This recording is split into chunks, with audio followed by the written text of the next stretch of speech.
Hello नमस्कार भाई, हमारे चैनल में आपका स्वागत। हम आपको बहुत ही महत्वपूर्ण जानकारी देने वाले हैं अतिथि शिक्षकों के नियमितीकरण को लेकर। जो शिवराज सिंह चौहान जी ने घोषणा की थी 2 तारीख को, अतिथि शिक्षकों के लिए गुरुजी की तरफ विभागीय परीक्षा लेकर नियमितीकरण किया जाएगा। लेकिन अभी शिक्षा मंत्री जी के द्वारा जो जवाब दिया गया उससे अतिथि शिक्षक संतुष्ट नहीं है।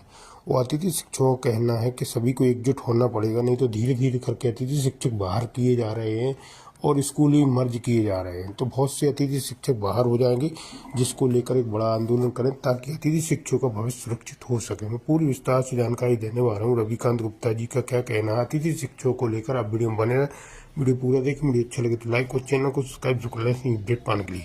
लगभग 2.5 साल पहले माननीय तत्कालीन पूर्व मुख्यमंत्री शिवराज सिंह चौहान जी के द्वारा की गई महापंचायत के बारे में, महापंचायत में ये जो पत्र मेरे हाथ में आपको दिख रहा है, इसमें महापंचायत में किए गए वो सभी वादे और उसके जवाब दिए गए हैं।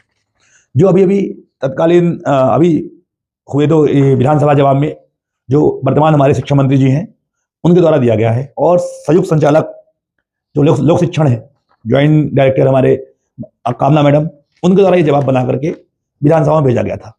तो आप सभी जानते हैं लगभग लोग की महापंचायत कब हुई थी, क्यों हुई थी। 2 सितंबर 2023 को महापंचायत भोपाल की धरा पर पूर्व मुख्यमंत्री शिवराज सिंह चौहान जी की अध्यक्षता में की गई। तब शिक्षा मंत्री हमारे इंदर सिंह परमार जी थे और आयुक्त हमारी अन्मा श्रीवास्तव, प्रमुख सचिव श्रीमती रश्मि अरुण समी मैडम थी। और उनके ही प्रयास से लगातार जब हमारे मध्य प्रदेश के सभी अतिथि शिक्षकों ने पूरे प्रदेश में माननीय शिवराज सिंह चौहान जी का स्वागत किया, और उसके फलस्वरूप महापंचायत का आयोजन सरकारी पैसे को खर्च करते हुए, जिसमें ट्राइबल और एजुकेशन मिनिस्ट्री दोनों ने मिलकर इस महापंचायत को संयुक्त रूप से करवाया था। जो महापंचायत पूरे भोपाल में ही नहीं बल्कि पूरे प्रदेश में एक त्योहार की तरह सरकार ने इसका आयोजन करवाया। खुद के बसों से पूरे प्रदेश से अतिथि शिक्षकों को बुला करके लाल परेड ग्राउंड में बिल्कुल इतनी भारी संख्या में पहुंचे थे, वहां पे जगह नहीं थी। और सरकारी खर्चों से समस्त जिलों से जो वहां के जिला शिक्षा अधिकारी हैं, संकुल प्राचार्य हैं, उनको आदेश जारी करके कहा गया था कि आप अपने अपने स्कूल में पदस्थ अतिथि शिक्षकों को सीएम साहब के कार्यक्रम में भेजें। 2 सितंबर 2023 को एक बहुत ही भव्य आयोजन के साथ में शिवराज सिंह चौहान जी ने अतिथि शिक्षकों के भविष्य को सुरक्षित करने के लिए 5-6 बिंदुओं पर सहमति दी थी। और जो विभागीय अधिकारियों, विभागीय मंत्री सभी से चर्चा करने के बाद जिनमें यह कहा गया था कि ये चीजें संभव हो सकती हैं, इस उन्हीं 6 बिंदुओं पर माननीय शिवराज सिंह चौहान जी ने बड़े मंच से पूरे मीडिया के सामने और अरबों रुपए खर्च करके इस आयोजन को करवा करके सभी को यह उपहार दिया था। लेकिन उस उपहार में से कुछ चीजें तो तुरंत दे दी गई, लेकिन कुछ चीजों को यह कहा गया कि चुनाव उपरांत हम पूरा करेंगे, नियम बनाएंगे, विचार करेंगे, और इसके बाद 2023 का चुनाव बीजेपी बहुत ही भारी बहुमत से जीतती है। और इसके बाद शिक्षा मंत्री बदलते हैं। शिक्षा मंत्री इंदर सिंह परमार जी की जगह राव उदय प्रताप सिंह जी, मुख्यमंत्री बदलते हैं माननीय शिवराज सिंह चौहान जी की जगह माननीय मोहन यादव जी, प्रमुख सचिव बदलते हैं, श्रीमती रश्मि अरुण समी की जगह पर गोयल सर आते हैं, संजय गोयल जी, और आयुक्त लोक शिक्षण संचालय से अन्मा श्रीवास्तव की जगह पर श्रीमती शिल्पा गुप्ता जी पहुंचती है। और उसके बाद से खेल शुरू होता है महापंचायत को भूलने की बातें। जब हम संगठन की ओर से महापंचायत को के आदेशों को जारी करने की बात कही जाती है, तो आयुक्त द्वारा कहा था कि ना मैंने महापंचायत करवाई है और न मुझसे मतलब है, जिसने महापंचायत का आयोजन करवाया था आप उनसे संपर्क कीजिए। तो पहली बात तो उनको ये बता दूं इस वीडियो के माध्यम से, अगर मेरी बात पहुंच जाए, और मैं उनके पहले भी कह चुका हूं कि हम किसी व्यक्तिगत व्यक्ति से मिलने नहीं आते, हम उससे मिलने आ रहे हैं जो इस कुर्सी में बैठा हुआ है, क्योंकि महत्व यहाँ पे आपका नहीं, आपकी कुर्सी का है, आपके पद का है। जब तक आयुक्त अन्मा मैडम थी, हम उनसे मुलाकात करके आगे करते थे, अब आयुक्त के पद पे आप बैठे हुए हो और हम आपसे चर्चा कर रहे हैं। तो जो जवाब उनका मिलता था हमेशा हम लोगों के खिलाफ में, काफी चीजें सुधरी। उसके बाद ऑनलाइन सिस्टम आया, चॉइस फिलिंग शुरू हुआ, अब तो ई अटेंडेंस लागू कर दी गई, बहुत सी चीजें हुई, अच्छी भी हुई, बुरी भी हुई, उसके लिए तो कोई दिक्कत नहीं। लेकिन जो हमारी मूलभूत सुविधाएं थी आज भी हम वही जहां से शुरू थे, शून्य से लेकर के शुरू हुए थे, और शून्य में ही हम आज खत्म हो रहे हैं। लगभग हमारे 25,000 से अधिक अनुभवी साथी पिछले 2 साल में स्कूलों से बाहर हो गए, और आने वाले समय में अभी वर्ग 2 की भर्ती होनी है, सिस्टम स्कूलों में मर्ज होने के बाद स्कूलों में पद खत्म होंगे और सभी हमारे अनुभवी साथी स्कूलों से बाहर होंगे।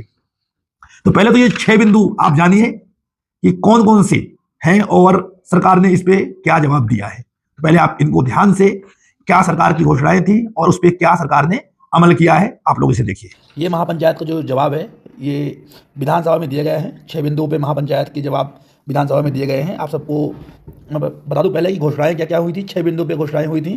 पहला था कि मानदेय बढ़ोतरी के लिए पहले जो पेमेंट थे हमारे 9,000, 5,000, 7,000 और 9,000 रुपये थे, उसको बढ़ा करके 9,000 को 18,000 और 7,000 को 14,000 और 5,000 को 10,000 की बढ़ा करके बढ़ाने के लिए कहा गया था। दूसरा था कि अनुबंध के बारे में, जो एक शैक्षणिक सत्र के लिए अनुबंध होगा इसके बारे में कहा गया था। तीसरा हमारा जो था आदेश था कि आपको जो मानदेय जो परीक्षाएं होंगी, भर्ती होगी, उस पर आपको आरक्षण 50% का दिया जाएगा। और साथ में अनुभव के अंक जो भर्ती होगी, यहाँ पे उच्च शिक्षा विभाग की भांति अतिथि शिक्षकों को न्यूनतम 4 एवं अधिकतम 20 अंक अनुभव के अंक दिए जाएंगे। और ये भर्ती परीक्षा के लिए कहा गया था, लेकिन जिनने इस जवाब को बनाया उन्होंने उसे स्कोर कार्ड के लिए बता दिया है। पांचवा था कि आपको जो मानदेय भुगतान है वो हर माह के 5 तारीख को हो जाएगा। प्रति माह में यहाँ पे जोड़ा नहीं है उनने कि नियमित शिक्षकों की तरह अतिथि शिक्षकों को प्रति माह नियमित मानदेय प्रदान 5 तारीख को था, लेकिन उन्होंने जोड़ा नहीं है। और अगला था लास्ट और सबसे मोस्ट था, गुरुजी नियमितीकरण प्रक्रिया की तरह अतिथि शिक्षकों की को भी पात्रता परीक्षा के लिए आयोजित की जा करके उनको नियमित करने की योजना बनाई जाएगी।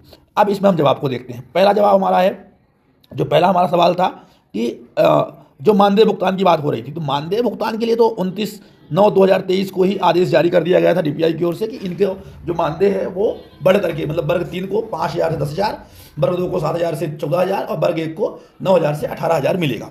दूसरा बिंदु हमारा था कि इस शैक्षणिक सत्र में जब आप मतलब आप अगर वर्तमान में कार्य कर रहे हो 2025-26 में, तो आपको 2025-26 से जुलाई से लगा करके और आपको 30 जून तक का कार्य प्रदान किया जाएगा। ये कमिटमेंट किया गया था, मतलब जुलाई 25-26 से जून 30 जून जुलाई 1 जुलाई 2025 से 30 जून 2026 तक के लिए आपको कार्य के लिए रखा जाएगा। लेकिन बड़ी चालाकी से सरकार ने जो जवाब दिया है, उन्होंने कहा है कि जो अतिथि शिक्षकों की भर्ती होती है वो होती है अध्यापन व्यवस्था तत्कालिक एवं अस्थायी रूप। ये सच्चाई है, इसमें बिल्कुल होने की आप हमारी व्यवस्था करते हो रिक्त पद के विरुद्ध। जो लेकिन रिक्त पद ऐसे बहुत सारे रिक्त पद हैं जो आपके साल भर तक आप फिल नहीं कर पाते हो। ये अलग मैटर है। अवकाश, स्थानांतरण, सेवानिवृत्ति, ये अलग मैटर होता है, क्योंकि आप बहुत ही इस साल से नियम आए हैं कि आप हमें अवकाश, सेवानिवृत्ति या स्थानांतरण पर अवकाश पर तो था पहले से शॉर्ट टर्म वैकेंसी थी, लेकिन स्थानांतरण और सेवानिवृत्ति पर मतलब वो शिक्षक वहां से चला गया, पद रिक्त हो गया हमेशा के लिए, इसलिए आपने वहां पे नियुक्ति की है। तो वहां पे आप हमें 1 साल के लिए आराम से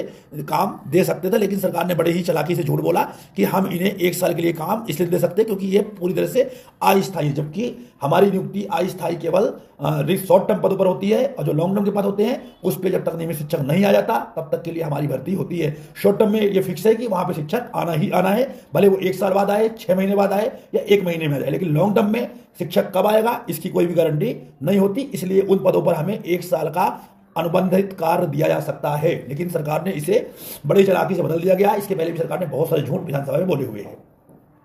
जो हमारा अगला पॉइंट था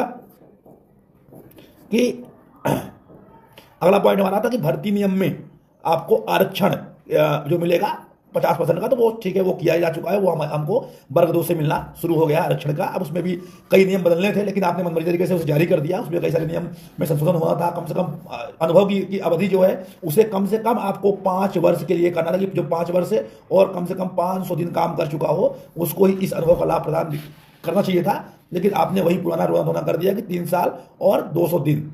लेकिन ठीक है, चलिए।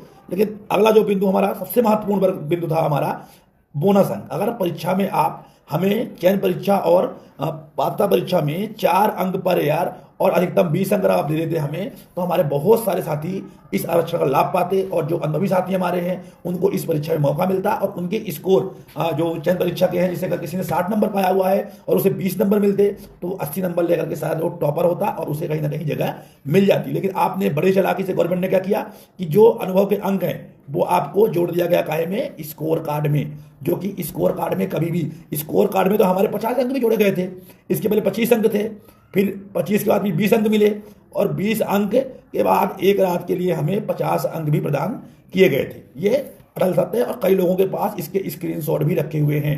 क्या आप हमें मेन परीक्षा में प्रश्न देते? नहीं। तो जो घोषणा हुई थी वो मेन परीक्षा के लिए हुई थी, लेकिन सरकार ने उसे स्कोर कार्ड में जोड़ दिया।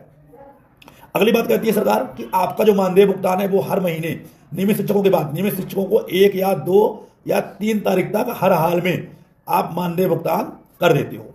1 को मिल गया तो ठीक है, 2 को आया यानी 3 तारीख को आप, और हमारे ऊपर आपने ई अटेंडेंस अनिवार्य कर दिया, लेकिन आज तक नियमित शिक्षकों के ऊपर ई अटेंडेंस अनिवार्य नहीं है, जबकि सबसे ज़्यादा शिकायतें नियमित शिक्षकों की आ रही थी कि वो अपने जगह पर किसी अन्य शिक्षक को लगा करके 5,000 10,000 के शिक्षक को लगा करके स्कूलों से गायब रहते हैं। पहले आपने फोटो शुरू करवाया कि सभी स्कूलों में शिक्षकों के फोटो लगेंगे, उसमें भी आप सफल नहीं हुए, तो आपने ई अटेंडेंस लागू किया। जब ई अटेंडेंस नियमित शिक्षकों ने नहीं माना और आपकी चारों ओर थूथू हुई, तो आपने उसको प्रयोग करने के लिए अतिथियों पर लागू कर दिया। इसके बाद भी चलो जी ठीक है, लेकिन इसके बाद भी लगभग जिलों में अतिथि शिक्षकों को कभी भी 5 तारीख तक मानदेय भुगतान नहीं होता। कई जिलों में तो ऐसा भी है कि उन्हें पूरा ना अप्रैल और मार्च का पेमेंट भी नहीं दिया गया है।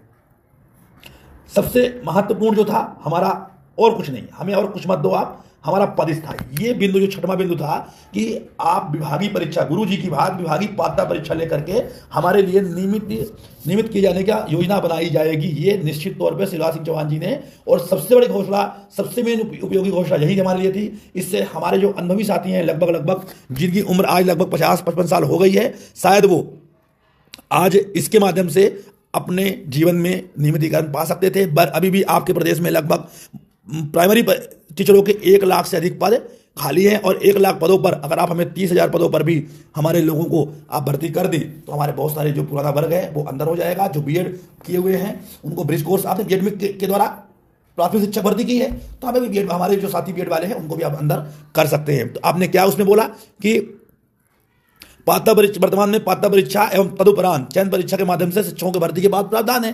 ठीक है, हम मानते हैं। तो जब गुरुजी आए थे तब भी यही नियम हुआ था, जब गुरुजी को आपने नियमित किया तब भी यही नियम था, तभी पात्रता परीक्षा हो रही थी, इसकी भर्ती हो रही थी। तो हम बोल तो रहे हैं कि हम पात्रता परीक्षा देने को तैयार हैं। अतिथि शिक्षकों के लिए सीधी भर्ती में 50% आरक्षित है। रिक्त पदों की संख्या में सीधी भर्ती के पदों के साथ पदोन्नत के पदों की संख्या भी सम्मिलित होती है। ठीक है, ये भी हम मानने को तैयार हैं। लेकिन वर्ग 3 में जो पद होते हैं उसमें कोई भी पदोन्नत नहीं होती। वर्ग 3 में बहुत ही कम पद जो हैं वो बैकलॉग के हैं, लगभग 1 लाख से अधिक। आपने ये कहिए कि आपने सीएम राज स्कूलों में मर्ज करने के लिए आपने पदों को गायब कर दिया, नहीं, 1 लाख से अधिक प्राइमरी स्कूलों में पद अभी भी खाली हैं, और आप चाहे तो उन पदों पर हमारी भर्ती आराम से कर सकते हैं। सीधी भर्ती के रिक्त समस्त पद पूर्व से ही विज्ञापित है तथा भर्ती की कार्यवाही प्रचलित है। नहीं, बिल्कुल झूठ है, क्योंकि सीधी भर्ती के लिए लगभग अभी भी, अगर हम आपके ही दिए गए आरटीई के जवाब में अगर देखें तो लगभग 2.5 लाख 2,50,000 पद हमारे पास पड़े हुए हैं। 2,50,000 पद हमारे पास रिक्त है पूरे मध्य प्रदेश में। लगभग वर्ग 1 में लगभग 90,000 के आसपास था, वर्ग 2 में भी इसी प्रकार था, और वर्ग 3 में लगभग 1 लाख के हिसाब से पद रिक्त था, जो आपने आरटीआई में जवाब दिया था। और हमने मान लिया कि 50% पद आपके हो गए बैकलॉग के और बाकी जगह उच्च पद प्रभार के। लेकिन बाकी बचे पदों पर, जैसे कि प्राइमरी शिक्षक के पद हैं, उन पदों पर कोई भी बैकलॉग नहीं होता, उन पदों पर कोई भी प्रमोशन नहीं होता, तो आप उन पदों पर हमें समाहित कर सकते हैं। और जो बैकलॉग के पद हैं, हमारे बहुत सारे साथी ऐसे हैं जो बैकलॉग वाले हैं, आप उनको वहां पे दे दीजिए, हमें कोई भी दिक्कत बिल्कुल नहीं होगी। प्राथमिक शिक्षकों को छोड़कर शेष में विषयमान से भर्ती की कार्यवाही की जाती है। शैक्षणिक योग्यता एवं व्यावसायिक योग्यता की आवश्यकता होती है। तो क्या लगता है, मध्य प्रदेश में जितने भी अतिथि शिक्षक वर्तमान में कार्यरत हैं, लगभग उसमें से 95% के साथियों के पास हमारे आपकी शैक्षणिक योग्यता, व्यावसायिक योग्यता सब कुछ है। और अगर नहीं है हमारे पास ये योग्यताएं, तो आप हमें स्कूल में काम क्यों करवा रहे हैं? आप अयोग्य लोगों से छात्रों को शिक्षा आज तक क्यों दिलवाई? तो ये सब चीजें वही बार रोना, जो पहले रो रहे थे वही रोना फिर से शुरू कर दिया। अतिथि शिक्षक की व्यवस्था तत्कालिक है, बिल्कुल है, तत्कालिक है। क्या 2007 से 2025 इसके बीच में लगभग 18 वर्ष, मतलब 18 वर्ष से कोई भर्ती तत्कालिक होती है क्या? 18 वर्ष से आपने स्कूलों में, अगर रिक्त पद की बात कहें तो दोगुनी हो चुकी है। आपने स्कूलें बंद करके, स्कूलें मर्ज करके, छात्रों की संख्या खत्म करके पद को खत्म कर दिया, और आप कह रहे हैं कि ये भर्ती तत्कालिक है, जबकि सीधी भर्ती आरक्षण प्रावधान के आधार पर प्रवर्गवार की जाती है। तो सबसे बड़ी बात, ठीक है, हम सब मानते हैं, लेकिन क्या जब माननीय शिवराज सिंह चौहान जी मुख्यमंत्री, पूर्व प्रमुख सचिव, पूर्व आयुक्त, पूर्व शिक्षा मंत्री, ये सब मूर्ख थे जिन्होंने ये घोषणा करवाई थी? उन्हें भी मालूम था ये नियम आज से नहीं लागू हुए, ये नियम 2018 से लागू हुए हैं, बल्कि इसके और पहले से लागू हुए हैं। तो आपने उस टाइम पे ये सब बातें क्यों नहीं कही कि ये सब चीज़ें होंगी, शिवराज सिंह चौहान जी मुख्यमंत्री जी ऐसा होगा, आप ये मत बोलिए। तो आपने रोका नहीं, तब तो आपको इनको वोट बैंक चाहिए था और आपको सरकार का स्नेह, और आपने बिल्कुल हाँ सब संभव था, और इसीलिए आपने स्पष्ट कर दिया कि हम लोगों को अधिक शिक्षकों की पृथक पात्रता परीक्षा आवेदन में कठिनाई है। मना नहीं कर रहे हो आप, कठिनाई है हमें पता है, पर बैठ के बात करने से शायद कुछ ना कुछ इसके लिए रिजल्ट निकल आएगा और लगभग हमारे साथियों को मौका मिल सकता है। सरकार अगर चाहे तो कुछ भी कर सकती है। तो आपने देखा कि 6 बिंदु हमारे थे। पहला बिंदु मानदेय को लेकर के था, जिसको सरकार ने तत्काल तुरंत ही पूरा कर दिया था। दूसरा बिंदु हमारे लिए अनुबंध की बात की गई थी पूरे शैक्षणिक सत्र में कार्य करने के लिए। तो क्या बाखूबी सरकार ने उसका जवाब दे दिया कि इनकी भर्ती अस्थायी रूप से होती है और समांतर रिक्त पदों पर एवं नियमित शिक्षकों के अवकाश पर जाना, तो रिक्त पद तो 1 साल रहता है। लगभग अधिक शिक्षक ऐसे हैं जो जुलाई से लगते हैं तो अप्रैल तक काम करते हैं, अगस्त में लगते हैं अप्रैल तक काम करते हैं। तीसरा था हमारा कि आगामी भर्ती जो होगी उनमें हमें आरक्षण मिलेगा, चलो इसको भी सरकार ने इस सत्र में पूरा कर दिया। अगला था कि हमें न्यूनतम 4 अंक प्रतिवर्ष अधिकतम 20 अंक मिलेगा, और सरकार ने बड़े चालाकी से बोल दिया, सरकार ने नहीं अधिकारियों ने बोल दिया कि इनको हमने स्कोर कार्ड में 20 अंक प्रदान कर दिए, जबकि हमें 50 अंक भी स्कोर कार्ड में मिल गए थे। और इसके बाद जो उन्होंने हमारे नियमितीकरण को डिस्क्राइब किया है कितने बेहतरीन तरीके से, अब इसमें मैं शर्म कहूं या सरकार के लिए या अधिकारियों की चालाकी कहें या क्या कहें, उन्होंने अतिथि शिक्षकों को कहीं का कहीं नहीं छोड़ा। साथियों, करोड़ों रुपए खर्च करने का क्या मतलब जब आपको यही देना था तो आप नहीं, तो वैसे भी हमें मिल ही रहा था। सिर्फ एक चीज अच्छी हुई हमारे लिए है, वो है मानदेय। मानदेय के अलावा हमारे पक्ष में कुछ भी नहीं हुआ, चाहे वो अनुभव की बात कह दें, आरक्षण की